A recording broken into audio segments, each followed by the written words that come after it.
ফিরে এলাম বিরতির পর। এই মুহূর্তের সব থেকে বড় খবর, গোমতী জেলার অতিরিক্ত জেলা শাসক পঙ্কজ চক্রবর্তীকে বরখাস্ত করা হলো। এই মুহূর্তের সব থেকে বড় খবর, যে নোটিফিকেশন জারি করা হয়েছে, গোমতী জেলার অতিরিক্ত জেলা শাসক পঙ্কজ চক্রবর্তীকে বরখাস্ত করা হলো, সাসপেন্ড করলো রাজ্য সরকার, নোটিফিকেশন জারি করা হলো এই সংক্রান্ত বিষয়ে। একেবারে স্ক্রিনের আপনারা একদিকে দেখতে পাচ্ছেন সেই নোটিফিকেশন, অন্যদিকে বরখাস্ত করা হলো রাজ্য সরকারের পক্ষ থেকে অতিরিক্ত জেলা শাসক পঙ্কজ চক্রবর্তীকে। গোমতী জেলার ক্ষেত্রে এই ডিসিশন কেন, কি কারণ উঠে আসছে, কথা বলে নেব নিউজ ভ্যানগার্ডের বার্তা সম্পাদক দেবব্রত চক্রবর্তী জুড়ে গেছে টেলিফোন লাইনে। দেবব্রত দা, গোমতী জেলার অতিরিক্ত জেলা শাসককে বরখাস্ত করা হলো, যে রিপোর্ট, দুঃখিত, যে নোটিফিকেশন আমরা পাচ্ছি, কেন, কি কারণের পেছনে? দেখো, যে নোটিফিকেশনটি জারি করা হয়েছে এতে স্পষ্ট লেখা আছে যে আইন ভঙ্গ তোমার সরকারি কর্মক্ষেত্রে আইন ভঙ্গ করার কারণে তাকে সাময়িক চাকরি থেকে বরখাস্ত করা হয়েছে। গোমতী জেলার অতিরিক্ত জেলা শাসক পঙ্কজ চক্রবর্তীকে তোমার সাময়িক চাকরি ক্ষেত্রে বরখাস্ত করা হয়েছে। তোমাকে মনে করিয়ে দিই, এই সেই পঙ্কজ চক্রবর্তী যিনি এক সময় এই বিতর্কে জড়িয়েছিলেন সংবাদপত্রকে টয়লেট পেপার বলে।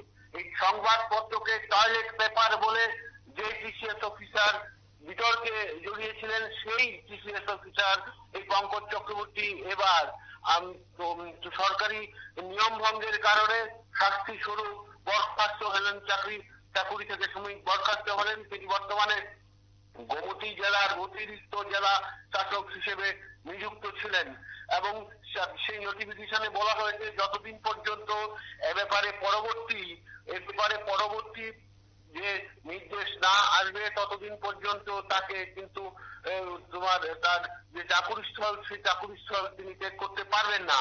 এই নোটিশ জারি করেছেন রাজ্য সরকারের সচিব এই নোটিফিকেশন জারি করেছেন। সুতরাং গোটা রাজ্য জুড়ে এই গোমতী জেলার অতিরিক্ত জেলা শাসক পঙ্কজ চক্রবর্তীর বরখাস্তকে ঘিরে কিন্তু একটা আলোড়ন তৈরি হয়েছে। এটা মোটেও অমূলক নয়। এমন একজন পদাধিকারী বরখাস্ত হওয়া, কি কারণে বরখাস্ত হলেন, আসল মূল কি রহস্য, তা নিয়ে কিন্তু ইতিমধ্যে নানা জল্পনা কল্পনা শুরু হয়ে গেছে। নানা জনের নানা মত, কেউ বলছেন কোনো দুর্নীতি, কেউ আবার অন্য কথাও বলছেন। যাই হোক, এই মুহূর্তে সারা যে বিষয়টি তা হচ্ছে পঙ্কজ চক্রবর্তী, গোমতী জেলার অতিরিক্ত জেলা শাসক পঙ্কজ চক্রবর্তীকে চাকুরিতে সাময়িক বরখাস্ত করা হয়েছে, করলো রাজ্য সরকার। এতে বলার অপেক্ষা রাখি না যে ভোটের আগে একটা নতুন বার্তা, যে কোনো ক্ষেত্রেই যদি কোনো দুর্নীতি বা অপকর্ম হয় তবে কিন্তু যে কেউ রেহাই পাওয়ার কোনো সুযোগ থাকবে না। সুকৃতি, অর্থাৎ সেই জায়গায় দাঁড়িয়ে এই পঙ্কজ চক্রবর্তী যে নামকে ঘিরে বারবার বিতর্কিত হয়েছে, বারবার বিভিন্ন জল্পনা কল্পনা ছড়িয়েছে, এবং সেক্ষেত্রে কি স্বচ্ছ ভাবমূর্তি সরকারের যা রয়েছে সেই ভাবমূর্তি বজায় রাখার জন্যই কি চূড়ান্ত সিদ্ধান্ত নেওয়া হলো সরকারের পক্ষ থেকে? দেখো, সরকার এবং দল এবং প্রশাসন এই বিষয়গুলোর মধ্যে কিছু একটা ডিফারেন্স থাকে। এখানে যদি যে কেউ যদি কোনো অপরাধ করেন, কোনো বেআইনি কাজ করেন, তার বিরুদ্ধে তোমার আইনগত ব্যবস্থা গ্রহণ করা হবে, এটা অমূলক নয়, এটাই নিয়ম।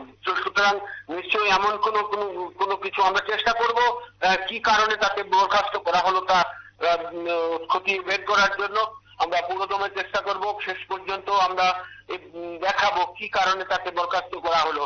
তবে তুমি যে কথাটা বললো সরকারের ভাবমূর্তি বজায় রাখার বিষয়টি, একটা মহল কিন্তু বলার অপেক্ষা রাখে না। বর্তমান রাজ্য সরকারের ভাবমূর্তি বিনষ্ট করার কাজে লিপ্ত হয়েছে, এটা সবসময়ই থাকে। এই বর্তমান সময়ে এর কোনো ব্যতিক্রম নেই। সুতরাং এই বেআইনি অপকর্মের জন্য এই পঙ্কজ চক্রবর্তীকে চাকরি থেকে সাময়িক বরখাস্ত করা হলো। এখন দেখা যাক এই মামলা আগামী দিন কোন দিকে যায়। তবে সরকারি তরফে জানিয়ে দেওয়া হয়েছে পরবর্তী আদেশ না বেরোনো পর্যন্ত তিনি কিন্তু কর্মস্থল বা তার বাসস্থল যে কোয়ার্টারে থাকেন তা তিনি পরিত্যাগ করতে পারবেন না। সত্যি বেশ, অনেক ধন্যবাদ দেবব্রত দা। কথা বলছিলাম আমাদের বার্তা সম্পাদক দেবব্রত চক্রবর্তীর সঙ্গে। বরখাস্ত করা হলো, আরেকবার জানিয়ে রাখি, গোমতী জেলার অতিরিক্ত জেলা শাসক পঙ্কজ চক্রবর্তীকে, এবং তারই সঙ্গে সাসপেন্ড করেছে রাজ্য সরকার। নোটিফিকেশন জারি করে জানিয়ে দেওয়া হয়েছে রাজ্যের পক্ষ থেকে।